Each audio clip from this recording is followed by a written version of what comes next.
అందరికి నమస్కారం అండి. దయచేసి కొంచెం అందరు దూరం జరగండి. శుభాకాంక్షలు అందరికీ.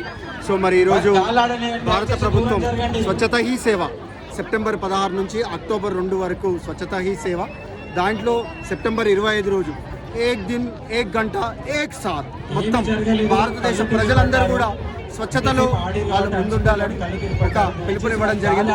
మరి ఒక ప్రకృతి ప్రేమికుడిగా నిరంతరం 365 రోజులు 24 గంటలు వారం రోజులు ప్రకృతి కోసమే పనిచేస్తూ ఉంటాను. మరి ఈరోజు బతుకమ్మ సంబరాలలో ఇక్కడ ఒక అవగాహన కార్యక్రమాన్ని కూడా ఏర్పాటు చేయడం జరిగింది. జనరల్గా మనం రకరకాల బతుకమ్మలు చూస్తాం, మరి ఈరోజు ఇక్కడ ప్లాస్టిక్ బతుకమ్మని ఇక్కడ ఏర్పాటు చేయడం జరిగింది. అదేవిధంగా అన్నం పరబ్రహ్మ స్వరూపం, అదేవిధంగా ప్లాస్టిక్ని నివారించేటటువంటి ప్రయత్నం చేద్దాం. దానికంటే ఇద్దరు చిన్నారులు ఒక్కొక్కరు వాళ్ళు ఇక్కడ 100 వాటర్ బాటిళ్ళు పడేసిన వాటర్ బాటిళ్ళు తీసుకురావడం జరిగింది. వారికి కూడా సన్మానం చేయడం జరిగింది. అంటే హౌ వి బికేమ్, ఎలా మన చుట్టూ ఉన్నటువంటి పరిసరాల పట్ల మనం ఎలా స్పందిస్తున్నాం. ఇక్కడికి టీచర్లు వచ్చారు, అడ్వకేట్లు వచ్చారు, ఇంజనీర్లు వచ్చారు, సైంటిస్టులు వచ్చారు. కానీ ఎవరు వాళ్ళ పక్కనున్న ఒక వాటర్ బాటిల్ తీయడానికి ఒళ్ళు ఉంచుతలేరు.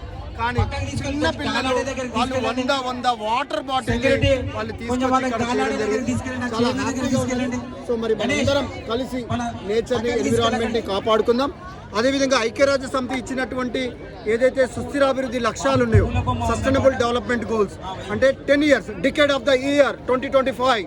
సో మరి ఈ సందర్భంగా ఏదైతే ఐక్యరాజ్య సమితి ఇచ్చినటువంటి, ఇక్కడ చూడండి మీరు, విద్యార్థులు చాలా చక్కగా ఒక్కొక్కరు 150 వాటర్ బాటిళ్ళు అందరూ తాగి పడేసినాయి వాళ్ళు తీసుకొచ్చి ఇక్కడ కాంట్రిబ్యూట్ చేస్తూ ఉన్నారు. దానితో పాటుగా కొంతమంది ఇంటి నుంచే వాటర్ బాటిల్ తీసుకొని రావడం జరిగింది. వారికి కూడా ఫెలిసిటేషన్ చేయడం జరిగింది. ఇది వారి పని వీరి పని అని కాకుండా ప్రతి ఒక్కరం పర్యావరణ పరిరక్షణలో భాగస్వామ్యం కావాలి. సో అక్కడ మీరు చూడొచ్చు స్వచ్ఛతా హీ సేవ అనేటటువంటి కార్యక్రమాన్ని కూడా ఇచ్చేయడం జరిగింది. అందరం కలిసి ఐక్యరాజ్య సమితి ఇచ్చినటువంటి సుస్థిరాభివృద్ధి లక్ష్యాలని సాధించే దిశలో మనందరం భాగస్వామ్యం.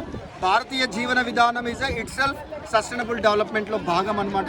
మరొకసారి అందరికీ దసరా ఉత్సవ శుభాకాంక్షలు తెలియజేస్తా ఉన్నాం. Thank you sir, thank you very much.